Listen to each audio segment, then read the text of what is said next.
ભારતીય જનસંઘના સ્થાપક પરમ શ્રદ્ધેય ડૉક્ટર શ્યામા પ્રસાદ મુખર્જીની પુણ્યતિથિ નિમિત્તે ભારતીય જનતા પાર્ટી વડોદરા મહાનગર દ્વારા પુષ્પાંજલિનો કાર્યક્રમ રાખવામાં આવ્યો હતો.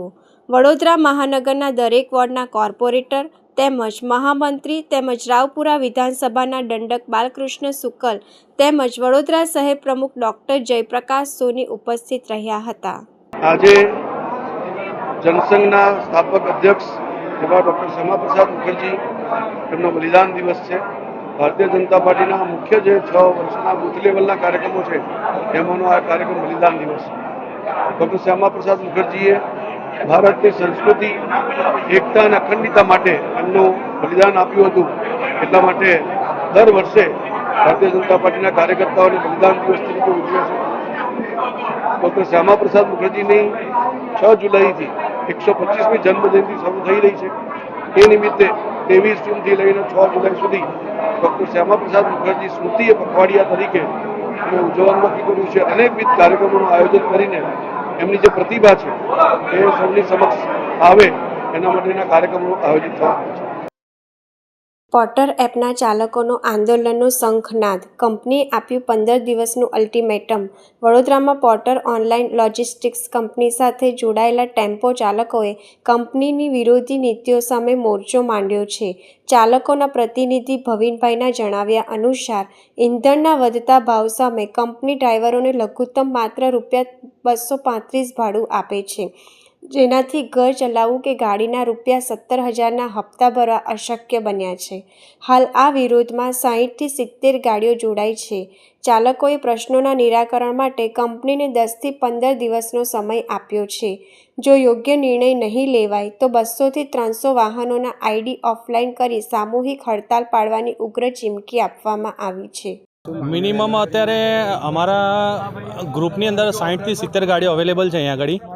જે પોર્ટર સામે એક જ માંગ છે અમારી કે અમને જે અમારો જે ₹235 તમે રેટ મિનિમમ આપો છો એ મિનિમમ અમને ખાલી ₹350 કર્યા લો. અને જે તમે પોર્ટરમાં ગાડી લે કરો છો ને એ બંધ કરી દો. કેમ કે અમને શું છે કે ભાડા એટલા બધા મળતા નથી હવે. કેમ કે 200-300 ગાડી હશે તો બધાને 3-4 ટ્રીપ એપ્રોક્સ મળી શકે છે. તમે લો છો તો દિવસમાં એક ટ્રીપ 235 ને અમારી સામે 10 લાખની લોન હોય, 17,000 હપ્તો ગણે કેવી રીતના કાઢીશું અમે? જેમ જેમ ડીઝલ, CNG, પેટ્રોલ બધાના રેટ વધી રહ્યા છે તો અમને તો કોઈ પ્રોફિટ જ નહીં કે ના અમારા ઘર ચાલી શકે, ના હપ્તા ભરી શકીએ અમે. અમારે ખાલી એક જ માંગ છે કે બસ અમારો થોડો જે રેટ છે અમારે સુધારો કરી આપો. અમારે બીજી કોઈ માંગ નથી પોર્ટર સામે. અને જે નાઇટમાં જે એલાઉન્સ છે એ ચાલુ કરે, સન્ડેમાં જે એલાઉન્સ આવે છે એ ચાલુ કરે. કારણ કે 6 મહિના પહેલાં આવતા હતા બધો એલાઉન્સ બંધ કરી દીધો છે. કારણ કે બિચારા કોઈને એટલી બી મજબૂરી હોય છે જે 24 કલાક બિચારા ગાડી લઈને કામ કરે છે. એટલે અમારી એક જ માંગ છે કે જે નાઇટ એલાઉન્સ છે, સન્ડે એલાઉન્સ છે એ ચાલુ કરે અને રેટમાં વધારો કરે. અને અમુક જગ્યાએ જે ટોલોના બી રેટ વધ્યા છે એ બી એમાં સુધારો કરે કે ટોલ વધીને આવે. અને અમુક જગ્યાએ એવી બતાવે છે કે અહીંથી અમદાવાદ જઈએ તો જે રસ્તા પર ગાડી ચાલવા લાયક નથી એવા રસ્તા બતાવે છે અંદર, કે જેથી કસ્ટમરને ટોલ ના આપવો પડે. કસ્ટમરનું વિચારે છે, મિનિમમ ગાડીવાળાનું તો બી વિચારો કે ગાડી આ રસ્તા પર ચાલી શકશે કે નહીં. અને અમે કંપની સામે માંગ કરીએ છીએ તો એવું કહે છે કે તમને જે રસ્તો બતાવે એ રસ્તા પર જાઓ, તમને કસ્ટમરે કીધું હોય તો જ આ રસ્તા પર જાઓ, બાકી જે રસ્તો બતાવે એ જ રસ્તા પર જાઓ, કે જેથી ટોલ કસ્ટમરને ના લાગે. એની સામે અમારી ગાડી 10-10 લાખની ગાડી તોડી નાખવાની હોય અમારે. એટલે અમારી માંગ એક જ છે કે ટોલ બી અંદર એડ થાય અને અમારો ભાવ વધારે આવે. બસ એક જ માંગ છે અમારી પોર્ટર સામે. કેટલા દિવસની હડતાલ રહેશે? હડતાલ તો અત્યારે અમે બી વિચારીએ કે કંપનીને સામે અંદર ડિસ્કશન મીટિંગ કરવાની હોય ભાવ વધારવા માટે. એટલે અમે અત્યારે 10થી 15 દિવસ પહેલાં અમે જાણ કરીએ છીએ કે તમે ડિસ્કસ કરીને અમે જલ્દીથી જલ્દ 10-15 દિવસમાં જવાબ આપો, નહીં તો પછી અમારે ના છૂટકે આંદોલન કરવું પડશે. આનાથી બી વધારે, નહીં તો આનાથી અત્યારે તો 60-70 ગાડી હશે, કમસે કમ 200થી 300 ગાડી આ જ ગ્રાઉન્ડમાં આવીને આઈડી ઓફલાઈન કરીને બેસે. એમાંથી કંપનીને બી નુકસાન છે, અમને બી નુકસાન છે, ટોટલી કસ્ટમરને બી નુકસાન થશે આની માટે. શું આપનો પરિચય? અમારું નામ ભાવિનભાઈ. વડોદરા શહેર કોંગ્રેસ સમિતિ દ્વારા छात्रों की गूंज कार्यक्रम योजायो। शिक्षण व्यवस्था सामे आंदोलननी चीमकी। देशમાં કથળી રહેલી શિક્ષણ વ્યવસ્થા અને વિદ્યાર્થીઓના પ્રશ્નોને વાચા આપવા માટે કોંગ્રેસ પક્ષ દ્વારા સમગ્ર ગુજરાતમાં છાત્રો કી ગૂંજ કાર્યક્રમની શરૂઆત કરવામાં આવી છે। આ અભિયાનના ભાગરૂપે વડોદરા શહેરમાં MS યુનિવર્સિટી બોયઝ હોસ્ટેલ સામે તુલસી હોટલ ખાતે એક પ્રતિકાત્મક વિરોધ પ્રદર્શન યોજાયું હતું। આ કાર્યક્રમ રાહુલ ગાંધીના માર્ગદર્શન અને ગુજરાત પ્રદેશ કોંગ્રેસ પ્રમુખ અમિત ચાવડાની સૂચનાથી આયોજિત કરવામાં આવ્યો હતો। કાર્યક્રમ દરમિયાન આગેવાનોએ આક્ષેપ કર્યો હતો કે દેશમાં નીટ જેવી પરીક્ષાઓના પેપર 89 વખત લીક થયા છે। આટલી ગંભીર સ્થિતિ હોવા છતાં દેશના શિક્ષણ મંત્રી રાજીનામું આપવા તૈયાર નથી। વાલીઓ પેટે પાટા બાંધીને કે દેવું કરીને પોતાના સંતાનોને ભણાવે છે, પરંતુ જટિલ શિક્ષણ પદ્ધતિ અને પેપર લીકને કારણે વિદ્યાર્થીઓ ભારે માનસિક તણાવમાં આવી આત્મહત્યા કરવા મજબૂર બને છે। વડોદરા અને સમગ્ર રાજ્યમાં ડમી શાળાઓ અને કન્સેપ્ટ સ્કૂલોના નામે શિક્ષણનું વ્યાપારીકરણ થઈ રહ્યું છે।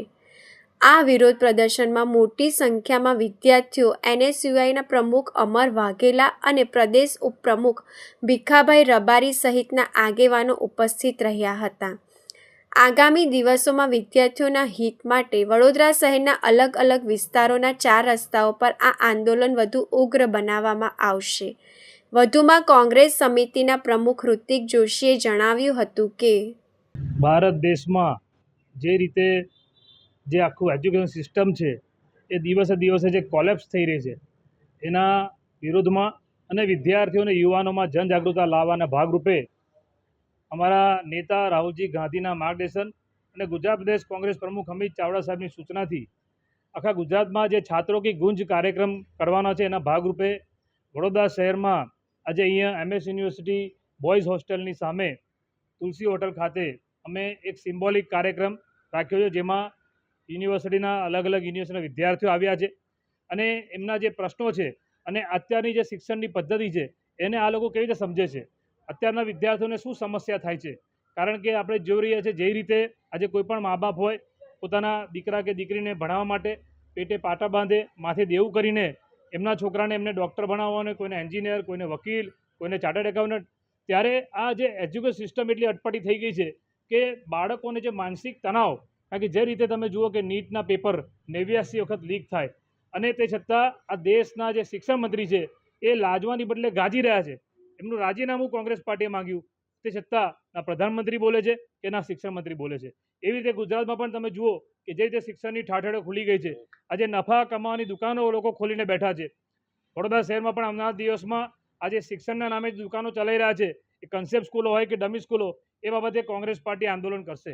પરંતુ આજે અમે ખાસ કરીને છાત્રો કી ગુંજ, વિદ્યાર્થીઓ શું વિચારે છે અત્યારની સિસ્ટમ બાબતે, કારણ કે જે રીતે આજે માનસિક તણાવમાં લોકોને સુસાઇડ કરવું પડે, કોઈનો વહાલા દવલા દીકરા દીકરીને સુસાઇડ કરવા પડે, જે માતા પિતા એના માટે સપના જોયા હોય ને ખબર પડે કે આ માનસિક તણાવમાં આવીને એને સુસાઇડ કર્યું, ત્યારે આવી શિક્ષણ પદ્ધતિની કોઈ જરૂર નથી કે જ્યાંથી લોકો તણાવમાં આવી જાય। ખરેખર તો તમારે એવી શિક્ષણ પદ્ધતિ રાખવી જોઈએ કે વિદ્યાર્થીઓ એને સારી ને સરળ રીતે સમજી શકે, પરંતુ આટપટી સિસ્ટમના કારણે આજે વિદ્યાર્થીઓ અને યુવાનોનો ભવિષ્ય અંધકારમય બન્યા છે, જેના ભાગરૂપે અમે આજે એક સિમ્બોલિક કાર્યક્રમ રાખ્યો છે। આવનારા દિવસમાં વડોદરા શહેરના અલગ અલગ વિસ્તારમાં 4 રસ્તાઓ પર અમે આ કાર્યક્રમ કરવાના છે। આજે ખાસ કરીને NSUI પ્રમુખ અમર વાઘેલા, અમારા પૂર્વ મંત્રી અને જે પ્રદેશના ઉપપ્રમુખ છે ભીખાભાઈ રબારી અને બીજા કોંગ્રેસના આગેવાનો અહીં ઉપસ્થિત હતા, પણ ખાસ કરીને જે અહીંયા વિદ્યાર્થીઓ મોટી સંખ્યામાં ઉપસ્થિત રહ્યા અને એમના જે પ્રશ્નો છે, એમની જે રજૂઆત છે, એમના જે વિચારો છે એ અમે સાંભળી રહ્યા છીએ। વડોદરામાં પાણી સમસ્યા હલ કરવા VMC એક્શનમાં મોટો એક્શન પ્લાન તૈયાર। વાઇબ્રન્ટ ગુજરાત સમિટ સ્કૂલ પ્રવેશોત્સવ અને પાણી પુરવઠા મુદ્દે કમિશનર અરુણ મહેશ બાબુની સમીક્ષા બેઠક। વડોદરા મહાનગરપાલિકામાં આજે મ્યુનિસિપલ કમિશનર અરુણ મહેશ બાબુની અધ્યક્ષતામાં મહત્વપૂર્ણ સમીક્ષા બેઠક યોજાઈ હતી। આ બેઠકમાં શહેરના વિવિધ મહત્વના મુદ્દાઓ પર ચર્ચા કરવામાં આવી હતી। આગામી સમયમાં યોજનારી વાઇબ્રન્ટ ગુજરાત રિજનલ સમિટને ધ્યાનમાં રાખીને વડોદરા શહેરમાં વિશેષ સફાઈ અભિયાન હાથ ધરવાનું નક્કી કરવામાં આવ્યું છે। એરપોર્ટ, રેલવે સ્ટેશન તેમજ શહેરના મુખ્ય માર્ગો અને જાહેર વિસ્તારોમાં સફાઈ અને સુવિધાઓને વધુ સશક્ત બનાવવાની સૂચનાઓ આપવામાં આવી છે। નગર પ્રાથમિક શિક્ષણ સમિતિની શાળાઓમાં આજથી પ્રવેશોત્સવનો પ્રારંભ થયો છે. શાળાઓમાં જ્યાં રિપેરિંગ, સમારકામ અથવા વર્ગખંડોને મોટા કરવાની જરૂરિયાત હશે ત્યાં તાત્કાલિક કામગીરી શરૂ કરવા અધિકારીઓને સૂચનાઓ આપવામાં આવી છે. સાથે સાથે શહેરની સૌથી મોટી સમસ્યા ગણાતી પાણી સમસ્યા અંગે તંત્રએ ગંભીરતાથી ચર્ચા કરી હતી. આજવા સરોવરની સપાટી હાલ 205 ફૂટની આસપાસ પહોંચી છે અને ચોમાસું મોડું પડતા પાણી પુરવઠા પર દબાણ વધ્યું છે. શહેરમાં 125 MLDની નવી પાણી લાઇનનું કામ લગભગ પૂર્ણ થવા આવ્યું છે. અધિકારીઓને બાકી રહેલી કામગીરી ઝડપથી પૂર્ણ કરવા સૂચના આપવામાં આવી છે. ટૂંક સમયમાં પૂર્વ ઝોનમાં 50 MLD પાણી પૂરું કરવામાં આવશે, જેના કારણે વોર્ડ નંબર 4, 14, 15 અને ઉત્તર ઝોનના વોર્ડ નંબર 13માં પાણીના ઓછા પ્રેશર અને કન્ટામિનેશન્સની સમસ્યામાં મોટી રાહત મળશે. બાકીનું 75 MLD પાણી ડિસેમ્બર સુધી ઉપલબ્ધ કરવાનું આયોજન છે. સાથે જ સિંધરોડ ખાતે 150 MLDનો નવો પાણી સોર્સ ઊભો કરવાની કામગીરી પણ આયોજનમાં છે. મહત્વપૂર્ણ વાત એ છે કે પૂરતું પાણી પ્રેશર મળ્યા બાદ શહેરમાં પાણીના ટેન્કરની પ્રથા ધીમે ધીમે બંધ કરવામાં આવશે. ઉપરાંત ગેરકાયદેસર પાણી કનેક્શન ધરાવતા લોકો સામે કડક કાર્યવાહી પણ હાથ ધરાશે. આજના રિવ્યુ બેઠકમાં ખાસ કરીને આપ જાણો છો કે 29-30 તારીખે આપણા વડોદરામાં છેલ્લું last regional vibrant Gujarat summit Vadodara ચેપ્ટરનું થવાના છે. એટલે એ રાજ્ય સરકારના ઇન્ડસ્ટ્રીઝ ડિપાર્ટમેન્ટ દ્વારા વડોદરા વાઇબ્રન્ટની આયોજન કરવામાં આવી રહ્યા છે. પણ વીએમસીની સિટી લિમિટમાં છે એટલે ઘણું બધું જવાબદારી વીએમસીને પણ આવે છે. એટલે આ તમામ જવાબદારી જે રાજ્ય સરકારે સૂચ્યું છે આ તમામ જવાબદારી નિભાવવા માટે અમે અલગ અલગ ડિપાર્ટમેન્ટ્સની ઓર્ડર પણ કર્યું છે અને પેટા ઓર્ડર્સ પણ જે ડિપાર્ટમેન્ટ કરવાના છે. એની ભાગરૂપે અમે ખાસ કરીને સાફ સફાઈનું એન્ક્રોચમેન્ટ રિમૂવલ ઉપર ફોકસ કરવાના છે. સિટી બ્યુટિફિકેશન ઉપર પણ અત્યારે ફોકસ કરવાના છે. સિટી લાઇટિંગના ઉપર પણ ફોકસ કરવાના છે, કારણ કે આપ જાણો છો કે Vadodara airport, Vadodara railway station, bus stations અને અમદાવાદ, સુરત તરફથી પણ મોટા ભાગમાં આખા ભારતમાંથી લોકો પણ આવવાના છે. જે રીતનું બાકી રિજનલ વાઇબ્રન્ટ સમિટ થયું છે આ રીતનું ગાંધીનગરના થનાર મેઇન વાઇબ્રન્ટની પહેલા એટલે સેકન્ડ લાસ્ટ રિજનલ વાઇબ્રન્ટ વડોદરામાં થવાના છે. આ વાઇબ્રન્ટ ગુજરાત અંતર્ગત ઘણી બધી ઇન્વેસ્ટમેન્ટ્સ પણ વડોદરામાં આવવા માટે જે ચર્ચાઓ થનાર છે. રાજ્ય સરકારના અલગ અલગ ડિપાર્ટમેન્ટ્સ એના માટે પ્લાનિંગ કરી રહ્યા છે, અલગ અલગ સેમિનાર્સની પ્લાનિંગ કરી રહ્યા છે. બીએમસીનું પણ આની અંદર એક સેમિનાર અર્બન ડેવલપમેન્ટ ડિપાર્ટમેન્ટ દ્વારા કરવામાં આવી રહ્યા છે. એમાં ખાસ કરીને high speed corridor area development ઉપર અમારું એક 2 કલાકનું સેમિનાર આયોજન કરવામાં આવ્યું છે. સાથે સાથ આમાં આપણે વડોદરા મહાનગરનું કોફી ટેબલ બુક પણ લોન્ચ થવાના છે. સાથે સાથ વડોદરા મહાનગરનું હેરિટેજ ઉપર જે કામગીરી થઈ રહ્યા છે અત્યારે હેરિટેજ સ્ટ્રક્ચર્સનું પણ એક જે કમ્પાઇલેશન છે એનું પણ કોફી ટેબલ બુક લોન્ચિંગ થઈ રહ્યા છે.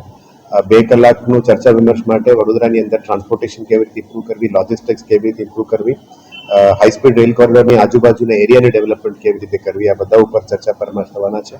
એમાં વિદેશથી પણ લોકો આવવાના છે, ભારત સરકારમાંથી એક્સપર્ટ્સને પણ બોલાવવાના છે. વડોદરા સિટીમાં પણ બીએમસી તરફથી અને અર્બન ડેવલપમેન્ટ અને ઇન્ટેક્સ બી દ્વારા પણ જે લોકોને અત્યારે આમંત્રણ આપવામાં આવી રહ્યા છે. એટલે રિજનલ વાઇબ્રન્ટ ગુજરાતનું 29-30નો જે કાર્યક્રમ છે જેમાં મોટું કાર્યક્રમ જે વડોદરાને ગ્રોથ માટે આપણે નક્કી કરવાનો જે પાયાનું જે રિજનલ ઇકોનોમિક માસ્ટર પ્લાન છે એ પણ ચર્ચા થવાની છે. એટલે ઘણા વર્ષોથી જે વેઇટિંગ છે આ બધાનું અત્યારે હવે આવનારા દિવસોમાં આગળ વધવાની કામગીરી છે. સાથે સાથ આ સિવાયનું પણ અત્યારે પ્રી મોન્સૂન એક્ટિવિટીમાં જે 2%, 1% જે કામગીરી બાકી છે એ બધા ઉપર અત્યારે ચર્ચા પરામર્શ કરી છે. સાથે સાથ આ પ્રી મોન્સૂન એક્ટિવિટીના ભાગરૂપે વોટર, ડ્રેનેજ અને રોડમાં જે મેજર ઇસ્યુઝ છે એ બધાને પૂરું કરવા માટે આજે તારો ઝોનલ એન્જિનિયર્સ અને કન્સર્ન ડિપાર્ટમેન્ટને પણ સૂચના આપી છે. સવારે શાળા પ્રવેશોત્સવમાં જેમાં વિઝિટ દરમિયાન આંગણવાડી સ્કૂલ્સમાં પણ કદાચ કંઈ ખામી હોય અથવા આવનારા દિવસોમાં વધારાનું ઓરડા બનાવવાનું હોય, વધારાની ફેસિલિટીઝ કરવાનું હોય, એ બધું સુધારવા માટે આંગણવાડી, સ્કૂલ્સ અને હોસ્પિટલ્સમાં જે પણ ખામીઓ છે, નલનું કનેક્શન, ઇલેક્ટ્રિસિટી કનેક્શન અથવા કોઈ બારીઓ રિપેર કરવાનું, કોઈ ટાઇલ્સ રિપેર કરવાનું, આ બધું બેઝિક ઇન્ફ્રાસ્ટ્રક્ચરની સુધારો કરવાનું હોય એના ઉપર પ્રામાણિકતા આપવા માટે પણ અત્યારે સૂચના આપવામાં આવી છે. ખાસ કરીને આવનારા દિવસોમાં અમે આંગણવાડી જે રેડી થઈ રહ્યા છે એને ઇનોગ્રેશન ઉપર લઈ જવાના છે.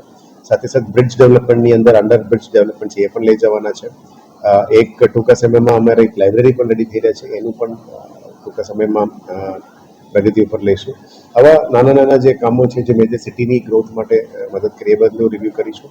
અને મોટા પ્રોજેક્ટ જેમાં swimming pools, sports stadiums, auditoriums, ward office, આ બધાનું પણ અત્યારે ઓલમોસ્ટ એસ્ટિમેટથી લઈને દરખાસ્ત લેવલમાં આવી ગયા છે. એટલે બજેટમાં જેટલા પ્રોમિસ કર્યા છે બધા ડિલિવર કરવાની સમય આવી ગયું છે. એટલે આના ઉપર પણ વિકાસ કરવામાં આગળ લઈ જવા માટે નક્કી કર્યું છે. અને ટૂંકા સમયમાં આપણે PM E-બસનું જે લોન્ચિંગ છે એનું પણ આપણે ડેટ્સ તૈયાર કરી રહ્યા છે. એટલે વડોદરા શહેરને ડેડિકેટ કરી શકાય એવા દિશામાં અત્યારે તૈયારીઓ ચાલી રહ્યા છે. સાથે સાથે ચારો ઝોનમાં જે શાક માર્કેટ્સ, જે નેચરલ ફાર્મિંગ માર્કેટ્સ માન્ય ગવર્નર શ્રી, રાજ્યપાલ શ્રી, મુખ્યમંત્રીશ્રીએ આદેશ આપી છે એનું પણ બનાવવાનું તૈયારીઓ અત્યારે શરૂ થઈ ગઈ છે. સાથે સાથે સ્મશાનનું જે મેન્ટેનન્સ છે શહેરમાં, સ્મશાનની મેન્ટેનન્સ, અતિથિગૃહોનું મેન્ટેનન્સ, ઓડિટોરિયમની મેન્ટેનન્સ, પાર્ક્સ એન્ડ ગાર્ડન્સનું મેન્ટેનન્સ, જેમાં મેક્સિમમ પબ્લિકનું ફૂટફોલ છે. વડોદરા મહાનગરપાલિકાની ઇમેજ બની રહ્યા છે પબ્લિક સાથે. સ્વિમિંગ પુલ્સ, આ બધામાં જે પણ વધારાનું કામગીરી કરવાનું છે એના ઉપર પણ વધારે અત્યારે ભાર મૂકવામાં આવી રહ્યા છે. આ સાથે સાથે ઇન્ડિવિજ્યુઅલ પ્રોજેક્ટ્સ ઉપર પણ ઘણું બધું ચર્ચાઓ થઈ છે. ઇન્ડિવિજ્યુઅલ પ્રોજેક્ટ્સની વાત કરીએ તો ઘણું લાંબુ થઈ જશે, કારણ કે લિસ્ટ ઓલમોસ્ટ 30-35 ઇન્ડિવિજ્યુઅલ પ્રોજેક્ટ્સ ઉપર છે. પણ ઓવરઓલ સિટીમાં ઇમ્પ્રુવમેન્ટ્સ લાવવા માટે જે પણ પગલાઓ લેવાના છે એના ઉપર કામગીરી ચાલુ કરી છે. જે પેન્ડિંગ વર્કિંગ વુમેન હોસ્ટેલનું પણ 2 જગ્યામાં કામ શરૂ થઈ ગઈ છે. આવનારા દિવસોમાં VMC દ્વારા હજી 4 working women hostel, senior citizen hostel અને ક્રચ એને સાથે બનાવવા માટે પણ આયોજન ચાલી રહ્યા છે. એટલે આજના ચર્ચામાં ઘણું બધું અમે પેન્ડિંગ પ્રોજેક્ટનું રિવ્યૂ કર્યું છે. એક પ્રોજેક્ટ વાઇઝ આવનારા દિવસમાં આપણી ડિટેલ આપવામાં આવશે. પણ ઓવરઓલ વાઇબ્રન્ટ ગુજરાતની તૈયારીઓ અને સાથે જે ઓન ગ્રાઉન્ડ તૈયારી અને બિલો ગ્રાઉન્ડનું જે અંડરગ્રાઉન્ડ પ્રોસેસ છે એ બધા ઉપર પણ ભાર મૂકવા માટે નક્કી કર્યું છે. પાણી વિષયમાં પણ થોડી ચર્ચા કરવામાં આવી છે, જેમાં કન્ટામિનેશન ઇશ્યુઝ હોય, લો પ્રેશર ઝોન્સ ક્યાં ક્યાં છે એનું પણ નોટિફિકેશન આઈડેન્ટિફાઈ કર્યું છે. લો પ્રેશર ઝોન પર પાણી આપવા માટે પણ નક્કી કરવામાં આવ્યું છે. સાથે જે જગ્યામાં કન્ટામિનેશન ઇશ્યુઝ હોય, અદરવાઇઝ પાણી બેક મારતું યા પાણી મિક્સિંગનું કમ્પ્લેન છે એને પણ સુધારવા માટે અત્યારે કાર્યવાહી શરૂ કરી દીધી છે. અને કદાચ કોઈ જગ્યામાં ફેરવવામાં પણ કંઈ ઇશ્યુઝ હોતો હોય, અદરવાઇઝ લીકેજીસનું ઇશ્યુ હોય એને ફિક્સ કરવા માટે પણ તપાસ કરવા માટે પણ અમે JDને પણ કીધું છે કે જેથી કરીને જે કન્સર્ન ડિપાર્ટમેન્ટમાં કોઈ પણ ખામતી પબ્લિકનું જે સર્વિસીસ આપવામાં હોય એમાં કંઈ ખામીઓ ના રહેવું જોઈએ એ બાબતની તમામ તૈયારીઓ કરવા માટે પણ સૂચના આપી છે. હવે અમે આપ જાણો છો કે આજવાનું સપાટી લગભગ 205માં પહોંચ્યું છે. નોર્મલી અમે એક્સેસ પાણી ફેબ્રુઆરી મહિનાથી પમ્પિંગ કરતા હોય છે. આ વખતે ચોમાસું થોડું ડિલે થઈ રહ્યા છે એટલે SSNLમાંથી પણ સપોર્ટ માંગી છે. પણ 125 MLDનું લાઇન ઓલમોસ્ટ પૂરું થવાનું છે. હવે 2-3 જગ્યામાં જે અંડર પુશિંગ કામગીરી કરવાનું છે એ કામગીરી ફિલ્ડ વિઝિટ અધિકારીઓ બધા ગયા હતા, અમે પણ ગયા હતા. આ કામ ચાલી રહ્યા છે. ટૂંકા સમયમાં ઈ ઝોનમાં 50 MLDનું પાણી અમે પુશ કરવાનું પ્લાનિંગ કરી રહ્યા છે, જેથી કરીને વોર્ડ નંબર 4, 15, 14 અને નોર્થ ઝોનની 13માં પણ જે ઇસ્યુઝ છે, પ્રેશરનો ઇસ્યુઝ, કન્ટામિનેશન ઇસ્યુઝ, આ બધું ફ્લશ આઉટ કરવા માટે મહેનત કરીશું. અને બાકી જે 75 MLD છે એ ડિસેમ્બર મહિનામાં રેડી થશે, કારણ કે એક WTPનું કામ ચાલી રહ્યા છે. સાથે સિંદરોટમાં પણ 150 MLD વધારે સ્ત્રોત અમે ક્રિએટ કરવા નક્કી કર્યું છે, જેથી કરીને ત્યારનું વેસ્ટ ઝોનમાં ભીલ બાયલી વિસ્તારમાં પણ જે પાણીનું આવનારા દિવસોમાં રિક્વાયરમેન્ટ આવશે એ પણ કરીશું. અને અત્યારે જે ટેન્કર ચાલી રહ્યા છે આ બધાને ટૂંકા સમયમાં બંધ કરવા માટે જે પ્રોસિજર કરવાનું છે એના ઉપર 100% ફોકસ કરીશું, કારણ કે અનનેસેસરી આ બધું ફેરાઓના કારણે આપણે આપવું પડે છે, પ્રેશર ઓછું છે. એ બધું આપણે 50 MLD પાણી આપવાથી ઓછું થઈ શકે એમ છે. થોડું ઘણું અમે સાઉથ ઝોનમાં પણ આપવું પડે છે. એટલે મેજર 4-5 વોર્ડ્સમાં જે ઇસ્યુઝ છે એને પૂરું પાડવા માટે કરીશું. અને ઇલીગલ કનેક્શન્સ છે એને પણ દૂર કરવા માટે કડક કાર્યવાહી આવનારા દિવસોમાં કરવામાં આવશે. વડોદરા પોલીસ કમિશનર દ્વારા અટલાદરા લક્ષ્મીનારાયણ ક્લબ ખાતે 13 તુજકો અર્પણ કાર્યક્રમ અંતર્ગત જેમાં રિકવર થયેલો મુદ્દામાલ અરજદારોને પરત સોંપવામાં આવ્યા હતા. વડોદરા શહેર પોલીસ કમિશનરના માર્ગદર્શન મુજબ શહેર સ્તરનો 13 તુજકો અર્પણ કાર્યક્રમનું Vadodara Atladara Laxminarayan club and resort ખાતે યોજવામાં આવ્યો. 13 તુજકો અર્પણ કાર્યક્રમમાં શહેર police commissioner Narsinh Komar, joint police commissioner Nilesh Jajaria, mayor Gitaben Makwana, deputy mayor Aditya Patel, DCP, ACP, જુદા જુદા પોલીસ સ્ટેશનના PI અને અધિકારીઓની ઉપસ્થિતિમાં 13 તુજકો અર્પણ કાર્યક્રમમાં યોજાયેલ જુદા જુદા પોલીસ સ્ટેશન દ્વારા રિકવર કરાયેલ મુદ્દામાલ મૂળ માલિકોને પરત સોંપવામાં આવ્યો. તેરા તુજકો અર્પણ વડોદરા પોલીસનો નોંધપાત્ર અભિગમ છે, જેમાં ચોરી, લૂંટ કે ગુમ થયેલ સામાન જેવા કે મોબાઈલ, વાહન, દાગીના વગેરે શોધી કાઢી અરજદારોને પરત કરવામાં આવ્યા. આજે તેરા તુજકો અર્પણ કાર્યક્રમનું આયોજન કરી છે, જેમાં શહેરમાં જુદા જુદા પોલીસ સ્ટેશન વિસ્તારમાં બનેલ મિલકત સંબંધી ગુનાઓ, સાયબર અપરાધો, ચીટિંગ વગેરે ગુનાઓમાં સંડાવેલ જે મુદ્દામાલ છે આનું મૂળ માલિકને કે ભોગ બનનારને પરત કરવાની કાર્યક્રમ છે. તમે જાણો છો કે આવા ફરિયાદો દાખલ થાય તો પોલીસ ખૂબ મહેનત કરે છે અને ટેકનોલોજી અને એમના કૌશલ્યના માધ્યમથી આરોપી સુધી પહોંચીને મુદ્દામાલ પરત મેળવવામાં સફળતા મેળવે છે. પરંતુ જ્યાં સુધી ફરિયાદીને આ વસ્તુઓ પરત ન મળે ત્યાં સુધી આપણે કહીએ છીએ કે સિટીઝન સેટિસ્ફેક્શન આ ના મળે. એટલા માટે જ વડોદરા શહેર પોલીસ સિટીઝન સેન્ટ્રિક અપ્રોચથી ડિટેક્ટ થયેલા તમામ કેસોમાં ઇન્વોલ્વડ મુદ્દામાલને મૂળ માલિકને પરત આપવા અંગે કોર્ટની આદેશ મેળવીને કાર્યવાહી કરી રહ્યા છે. વર્ષ 2025માં 50 કરોડથી વધારે રકમને મુદ્દામાલ આપણે પરત કરી છે. 2026માં અત્યાર સુધી 8 કરોડથી વધારે રકમના મુદ્દામાલને આપણે જુદા જુદા પોલીસ સ્ટેશન એસીપી ડીસીપી કક્ષાએ યોજાયેલ કાર્યક્રમોમાં વિતરણ કરી છે. આજના કાર્યક્રમમાં માનનીય મેયર શ્રી વડોદરા શહેર, ડેપ્યુટી મેયર શ્રી વડોદરા શહેરના ઉપસ્થિતિમાં આવા એક કાર્યક્રમનું આયોજન કરીને ડિટેક્શન કરનાર પોલીસ અધિકારીઓને સન્માન અને ભોગ બનનાર કે જે વિક્ટિમ નાગરિકો હતા એમને એમના મુદ્દામાલ પરત કરવાની કાર્યક્રમનું આયોજન કરી છે. આના મારફતે એક સ્ટ્રોંગ મેસેજ આપવા માંગીએ છીએ. વડોદરા શહેર પોલીસ મહત્તમ સંખ્યામાં ગુનાના શોધ કરવા માટે અને દરેક કિસ્સામાં ભોગ બનનારને પણ મદદ મળે તે રીતે સિટીઝન સેન્ટ્રિક અપ્રોચથી આપણા કામ કરવા માંગીએ છીએ. આમાં સફળતા પણ મેળવી છે. આભાર.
ડેડિયાપાડા ધારાસભ્ય ચૈતર વસાવા અને તેમની પત્નીને નર્મદા જિલ્લા કોર્ટ દ્વારા 7 વર્ષની સજા ફટકારવામાં આવી હોવાનું સામે આવતા ગુજરાતના રાજકારણમાં નવી ચર્ચા શરૂ થઈ ગઈ છે.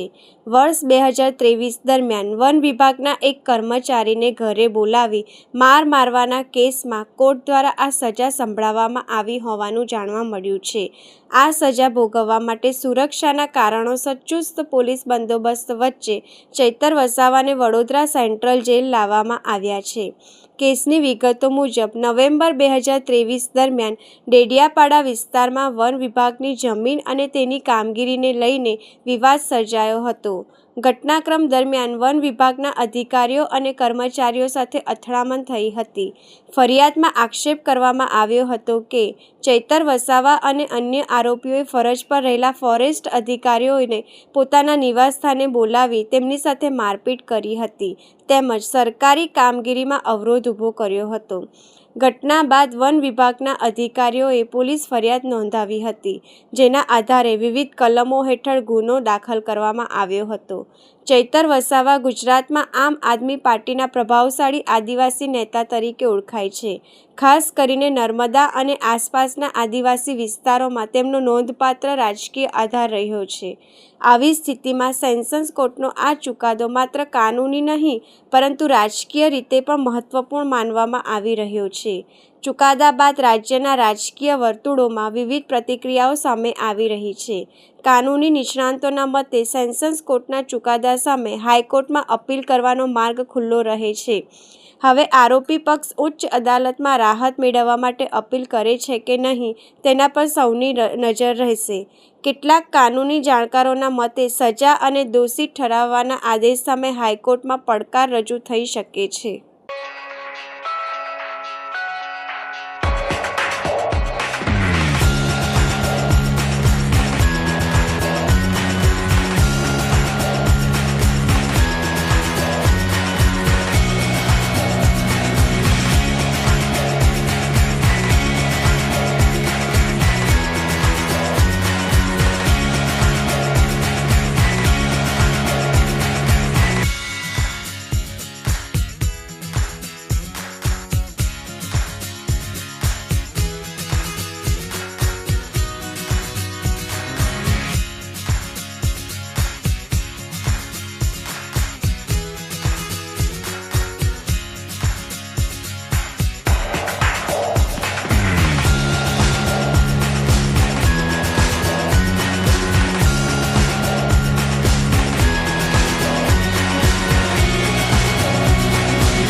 વડોદરા તાલુકાના બાજવા ગામના 30 વર્ષ જૂના શિસ્તબદ્ધ કાર્યકર્તાએ આપ્યા રાજીનામા.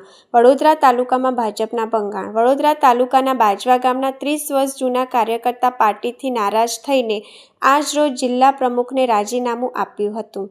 તાલુકા સમયે ટિકિટ પણ કાર્યકર્તાને ના આપી અને હવે હોદ્દામાંથી પણ બાદબાકી થતાં નારાજ કાર્યકર્તાઓએ આજ રોજ ડૉક્ટર શ્યામપ્રસાદ મુખર્જીના બલિદાન દિવસ પર કાર્યાલય ઉપર શ્રદ્ધાંજલિ અર્પણ કરીને પોતાના રાજીનામા ધરી દીધા. વાઘોડિયા વિધાનસભામાં વડોદરા તાલુકા પડઘો પડી હતો અને રાજકારણમાં ચર્ચાએ જોર પકડ્યું.